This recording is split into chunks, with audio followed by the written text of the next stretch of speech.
Selamat sejahtera, nama saya Errol Endro, nomor metrik MS240527638. Pensyarah penilai saya ialah Dr. Henry Bating dan subjek ini ialah ISEB 4313, Pengajaran Nahu Bahasa Melayu.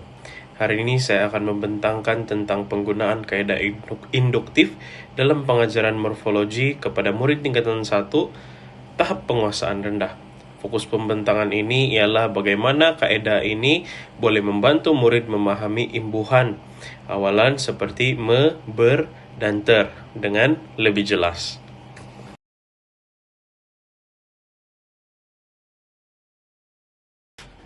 Baiklah, untuk pengenalan 1.0, pengajaran tata bahasa untuk murid yang mempunyai penguasaan rendah memerlukan pendekatan yang mudah. Murid biasanya menghadapi kesukaran untuk mengenal pasti struktur kata dan fungsi imbuhan dalam suatu ayat. Kaedah induktif ini bermula dengan contoh nyata. Kemudian murid membuat rumusan bersama-sama dengan guru.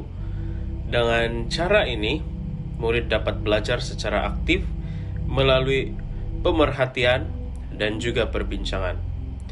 Ini juga membolehkan para murid untuk membina kefahaman mereka sendiri secara berperingkat. Dan kaedah ini juga sesuai karena murid tidak terus diberikan definisi abstrak yang susah untuk difahami. Oke, seterusnya yaitu kaedah induktif. Kaedah induktif ini bermula dengan contoh ayat yang diikuti dengan analisis pola dan kemudian pembentukan rumusan. Sebagai contohnya, guru boleh menunjukkan ayat yang mengandungi imbuhan awalan me, ber, ter, dan murid akan mengesan perubahan pada kata dasar tersebut. Kaedah ini membantu murid memahami perubahan makna kata dan fungsi imbuhan. Murid yang mempunyai tahap penguasaan rendah lebih mudah memahami apabila mereka dapat melihat contoh sebenar berbanding dengan membaca definisi formal. Ini juga meningkatkan penglibatan mereka karena mereka sendiri yang menemui pola bahasa itu sendiri. Seterusnya kita akan beralih kepada contoh imbuhan. Sebagai contoh kata dasar, baca menjadi membaca, tulis menjadi menulis. Jadi murid akan membandingkan perubahan ini sebelum guru membimbing mereka membuat rumusan. Contoh lain yang menunjukkan imbuhan yang mengubah makna yaitu perkataan lari, perbuatan biasa, berlari, perbuatan yang dilakukan, terlari, keadaan berlaku secara tidak sengaja. Jadi dengan cara ini, murid dapat memahami hubungan antara struktur kata dan makna ayat, serta melihat sendiri pola bahasa itu. Slide yang seterusnya yaitu murid tahap penguasaan rendah. Murid yang mempunyai tahap penguasaan rendah ini biasanya menghadapi beberapa cabaran dalam pembelajaran tata bahasa.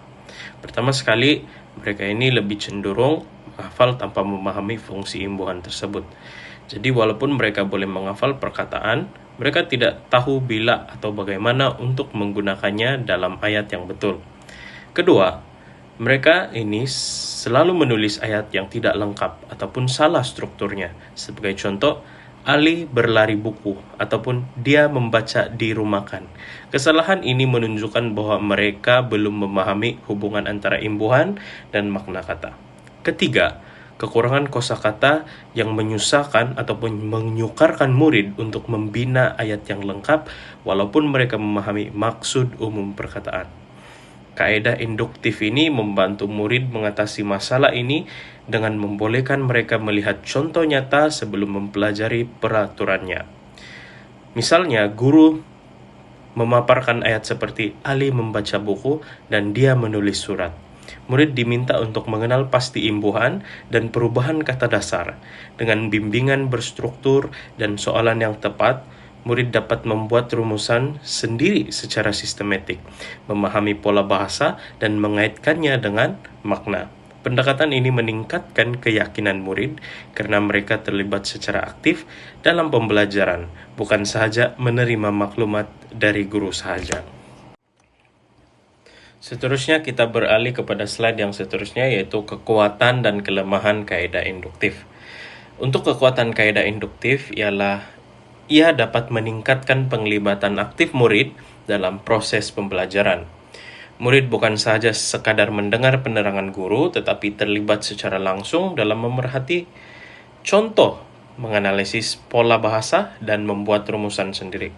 Kaidah ini juga menggalakkan kemahiran berpikir aras tinggi karena murid perlu membandingkan contoh dan memahami perbezaan fungsi imbuhan seperti me, ber, dan ter.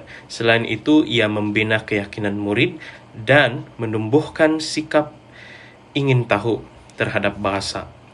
Ia juga membolehkan murid lebih berminat untuk mencari jawaban sendiri. Dengan cara ini, murid dapat memahami konsep secara mendalam dan bermakna serta lebih bersedia untuk menggunakan imbuhan dengan tepat dalam ayat mereka.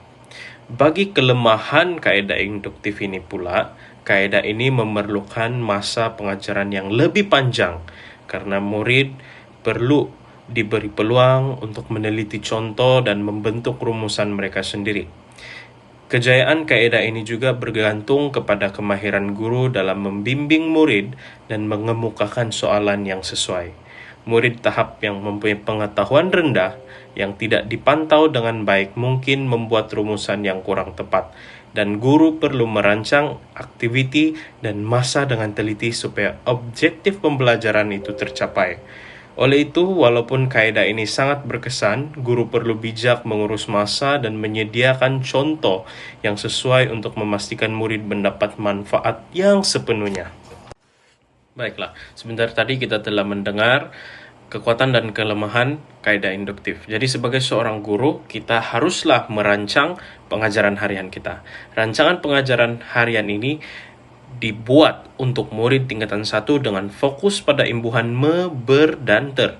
Mata pelajaran adalah Bahasa Melayu tingkatan 1 dengan tema morfologi imbuhan me, ber, ter. Objektifnya adalah untuk murid memahami dan menggunakan imbuhan awalan dengan tepat dalam ayat. Aktiviti pengajaran yang dibahagikan kepada beberapa langkah, yaitu yang pertama, set induksi selama 5 menit di mana guru bertanya tentang contoh perbuatan seperti membaca, berlari, atau terjatuh, supaya murid mula berpikir tentang imbuhan dalam ayat. Kedua, yaitu langkah 1, 10 menit, murid mengenal pasti perkataan berimbuhan dalam ayat yang dipaparkan pada slide. Sebagai contoh, mereka boleh menandakan imbuhan me, ber, dan ter pada perkataan seperti membaca, berlari, dan terjatuh. Ketiga, langkah kedua, yaitu mengambil masa 10 menit, murid membandingkan fungsi setiap imbuhan dan menulis rumusan ringkas berdasarkan pemerhatian mereka. Misalnya, mereka dapat melihat bahwa ber menunjukkan perbuatan yang dilakukan, manakala ter menunjukkan keadaan yang berlaku secara tidak sengaja. Keempat, penutup. Selama 10 menit, guru menyimak hasil latihan murid secara lisan dan memberi maklum balas.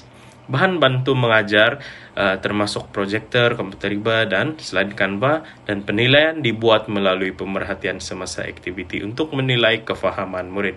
Oleh itu, sebagai seorang guru, lebih-lebih lagi dalam pengajaran penguasaan murid yang mempunyai tahap yang rendah ini sangat memerlukan perancangan mengajar yang lebih teliti untuk membantu pelajar untuk memahami lebih-lebih lagi imbuhan yang mereka harus pelajari. Sebentar tadi, rancangan pengajaran itu telah dibuat dengan teliti untuk membantu pelajar. Jadi sebagai guru, kita haruslah mempunyai refleksi guru. Jadi sebagai guru perlu membuat refleksi tentang keberkesanan pengajaran. Pertama, adakah murid masih keliru antara imbuhan me, ber, dan ter? Jika ya, guru perlu merancang aktiviti pemulihan dengan contoh tambahan untuk membantu murid memahami imbuhan dengan lebih jelas. Kedua, guru perlu memberi bimbingan yang jelas supaya murid yakin untuk membina ayat mereka sendiri. Misalnya, guru boleh memberi contoh ayat yang berbeza dan meminta murid mengenal pasti imbuhan yang sesuai. Ketiga, Guru perlu memantau murid secara berterusan, memastikan murid membuat rumusan yang tepat dan menyelesaikan sebarang kekeliruan yang timbul semasa aktiviti pembelajaran. Refleksi ini penting supaya pembelajaran akan lebih berkesan pada masa akan datang. Jadi kenapa perlunya refleksi ini sebagai seorang guru adalah untuk mengetahui sejauh mana kefahaman pelajar itu tentang pembelajaran mereka pada hari tersebut. Jadi refleksi ini adalah sangat penting untuk guru mengetahui di mana tahap pemahaman pelajar-pelajarnya.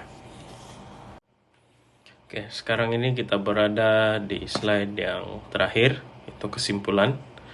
Secara kesimpulannya, kaidah induktif ini sangat sesuai digunakan untuk murid yang mempunyai tahap penguasaan rendah karena ia bermula dengan contoh yang sangat mudah yang dekat dengan pengalaman murid itu sendiri. Murid juga boleh membina kepahaman secara berperingkat melalui pemerhatian dan perbincangan sebelum guru membimbing mereka membuat suatu rumusan. Kaidah ini membantu murid mengenal pola imbuhan, memahami fungsi dan makna imbuhan, dan menghasilkan ayat yang lebih gramatis dan tepat. Dengan bimbingan guru yang jelas dan perancangan yang tersusun, murid dapat belajar secara aktif tanpa tekanan, membina kemahiran berpikir aras tinggi, dan menjadi lebih yakin dalam menggunakan bahasa Melayu dalam penulisan dan percakapan mereka.